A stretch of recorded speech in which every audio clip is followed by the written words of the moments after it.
श्री योगी आदित्यनाथ जी उपस्थित सभी से जोरदार तालियां बजा के भाई साहब का हार्दिक अभिनंदन करेंगे, स्वागत करेंगे। मैं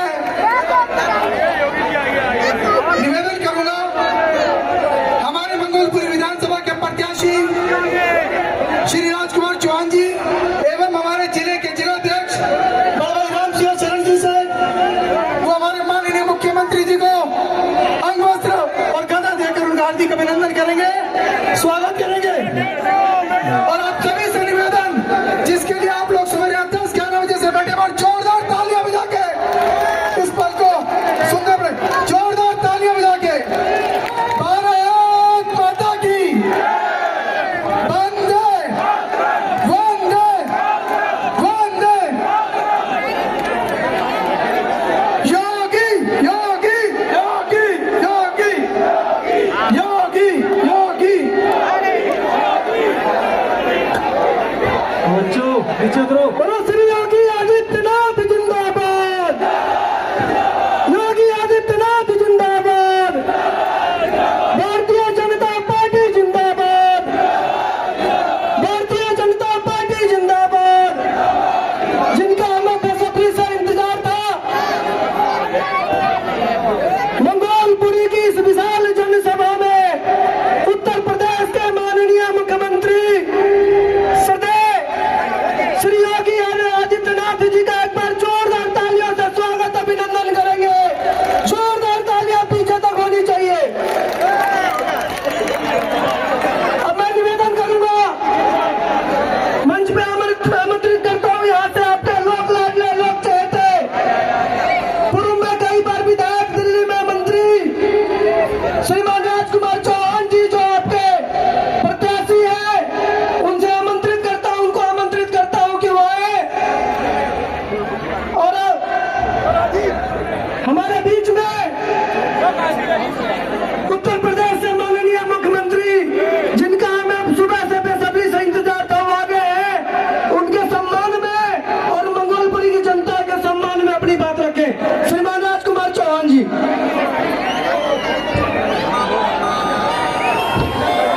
परम आदरणीय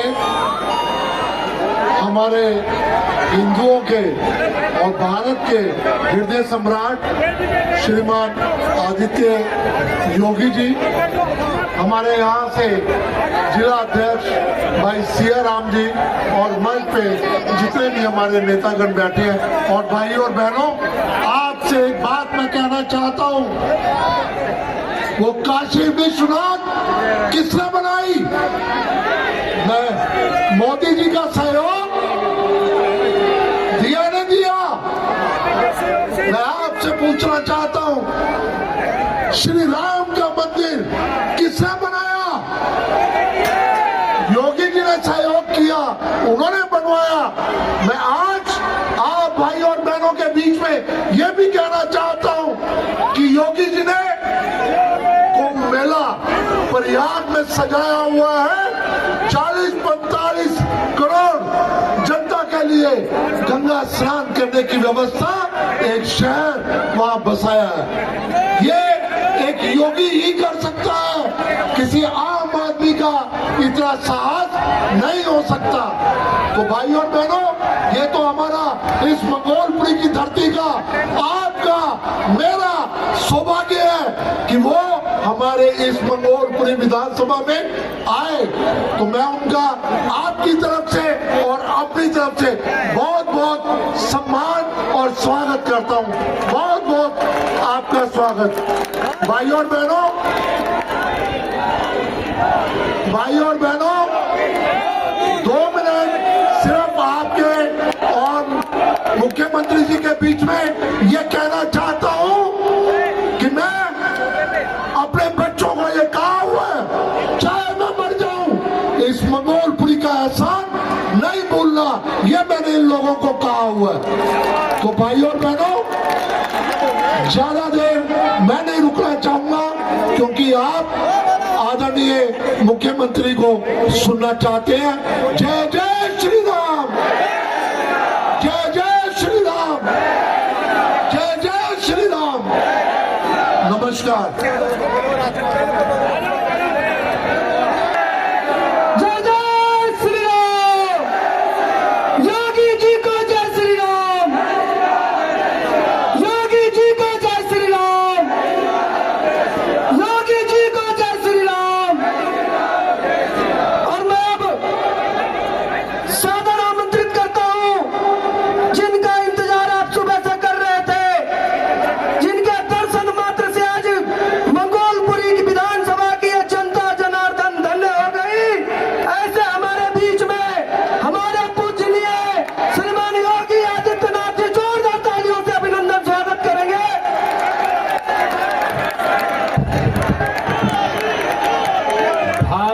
भारत माता की, भारत माता की, भारत माता की। वंदे वंदे वंदे।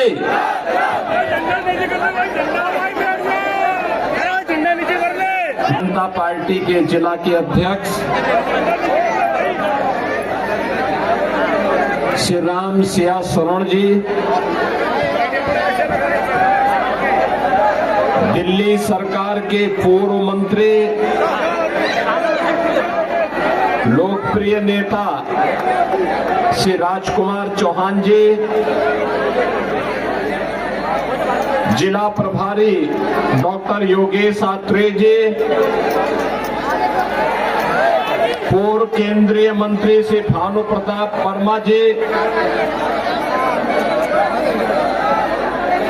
उत्तर प्रदेश सरकार में पूर्व विधायक श्रीमती विमला सोलंकी जी,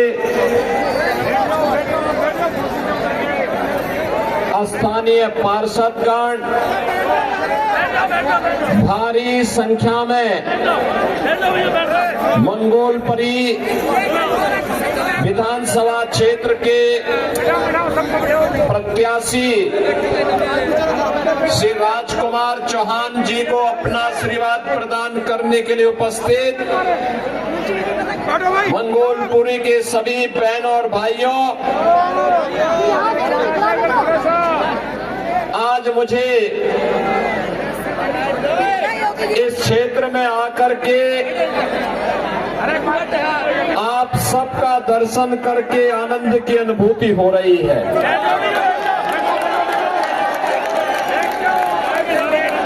मुझे आनंद इस बात का भी है, मैं कल रात्रि को ही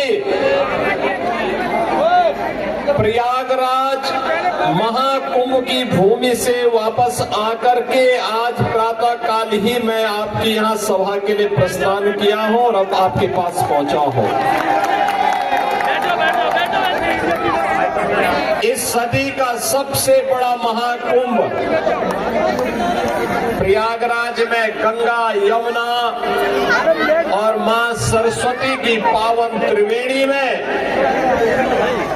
प्रयागराज में पूरी भव्यता और दिव्यता के साथ आयोजित है। महाकुंभ में श्रद्धालुओं का आगमन का अंदाजा आप इसी से लगा सकते हैं कि पिछले 16 दिनों में अब तक लगभग 18 करोड़ श्रद्धालु त्रिवेणी के संगम में पावन स्नान करके अपने जन्म और जीवन दोनों को धन्य किए हैं। बहनों और भाइयों, ये भारत के विरासत के प्रति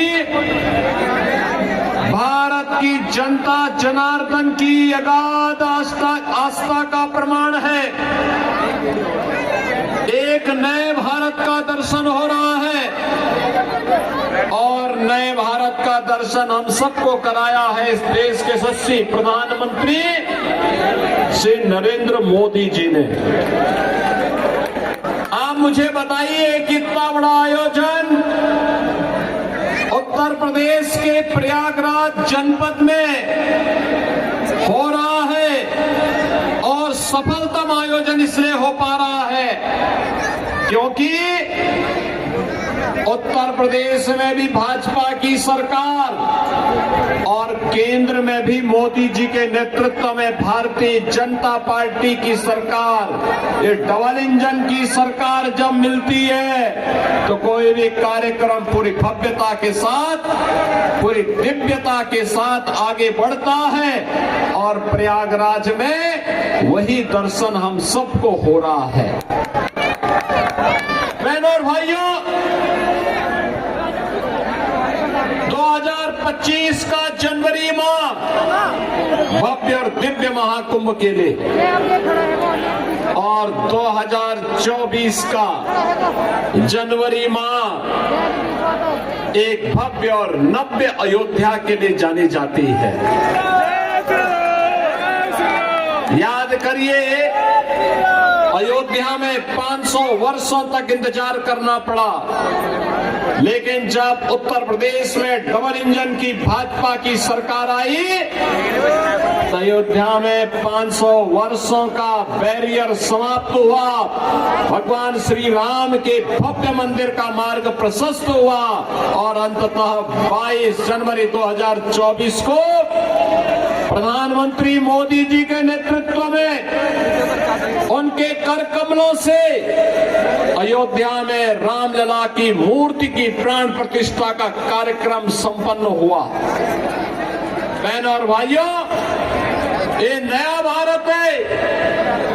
नया भारत पूरी मजबूती के साथ, बिना रुके, बिना डिगे, बिना थके अपनी विकास की यात्रा को भी आगे बढ़ा रहा है, विरासत को भी सम्मान दे रहा है, देश की सीमाओं को भी सुरक्षित कर रहा है, आंतरिक सुरक्षा की स्थिति को सुदृढ़ कर रहा है। बिना भेदभाव के योजनाओं का लाभ गांव, गरीब, किसान, नौजवान, महिलाएं, समाज के प्रत्येक तबके को दे रहा है।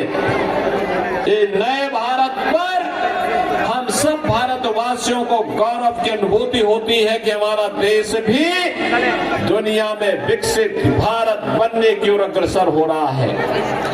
लेकिन बहनों और भाइयों, एक तरफ भारत आगे बढ़ रहा है, भारत की विकास की दर दुनिया के अंदर सर्वाधिक है, विरासत का सम्मान करते हुए भारत नित नए प्रतिमान को स्थापित कर रहा है। दूसरी तरफ,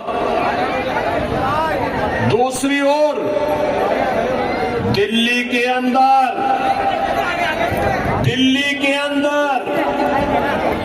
यहां पर जो राज्य सरकार पिछले 10-11 वर्षों से चल रही है, यह अराजकता का एक पर्याय बन करके रह गई है।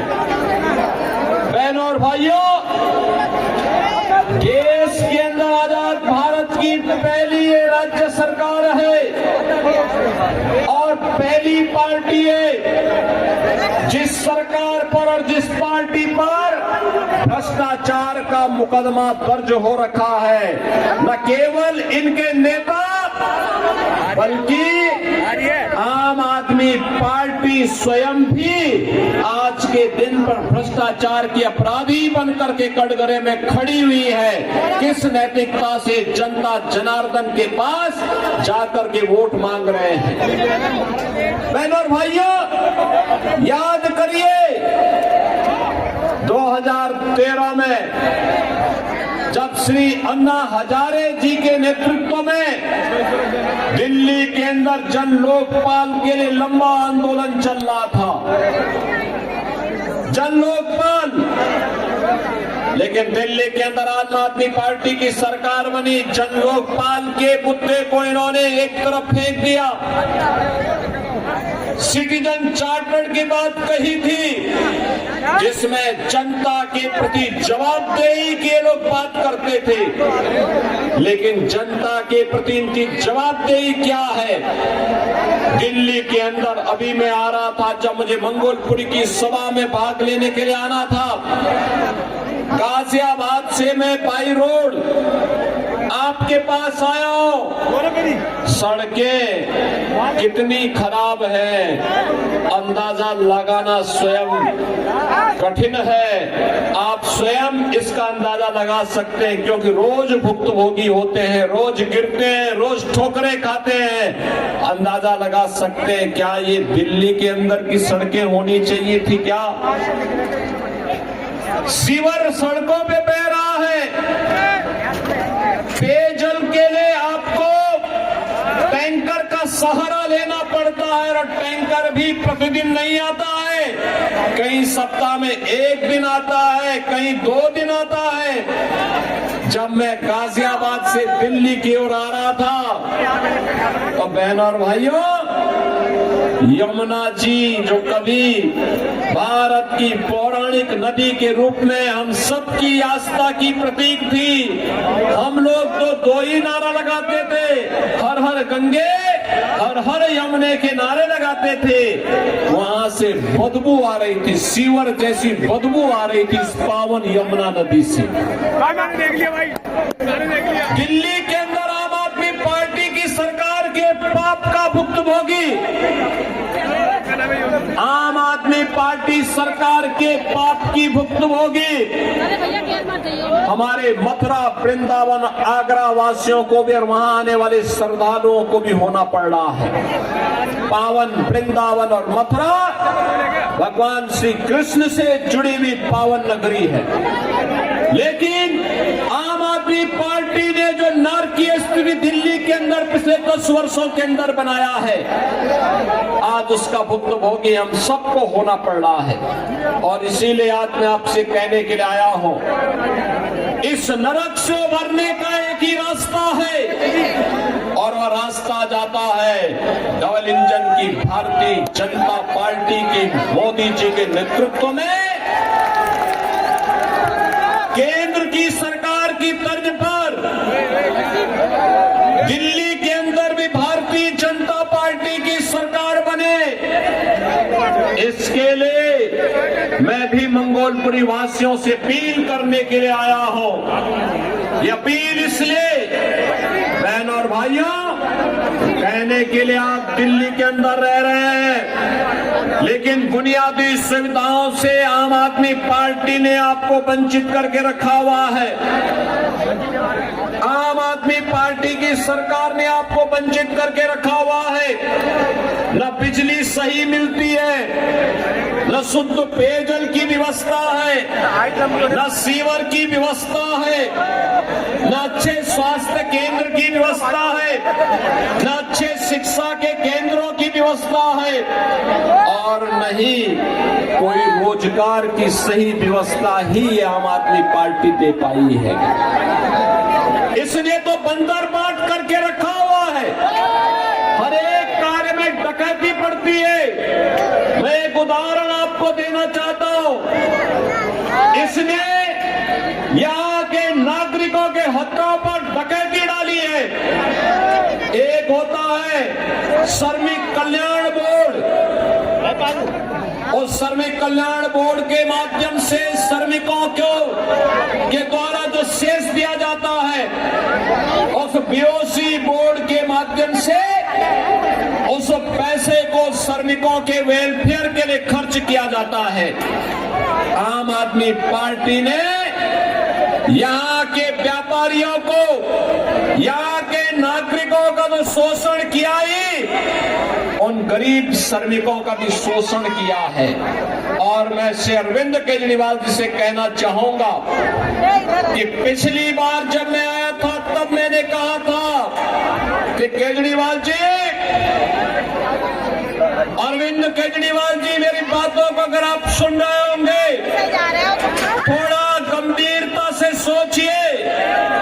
मैंने पिछली बार कहा था, मैं यहाँ 23 जनवरी को आया था, और मैंने 24 जनवरी को कहा था कि 22 जनवरी के बारे में कहा था कि 22 जनवरी को हमारी सरकार, मेरे पूरे मंत्रिमंडल के सहयोगी प्रयागराज की त्रिवेणी में जाकर के मां गंगा, यमुना और सरस्वती की त्रिवेणी के संगम में डुबकी लगा करके पुण्य के भागीदार बने। हमने आचमन भी किया, स्नान भी किया। लेकिन अगर आप में नैतिक साहस होता तो आप भी इस दौरान यमुना जी में अपने मंत्रियों को लेकर के जाते, डुबकी लगाते। मैं भी मानता कि आपने मां यमुना के लिए कुछ किया है।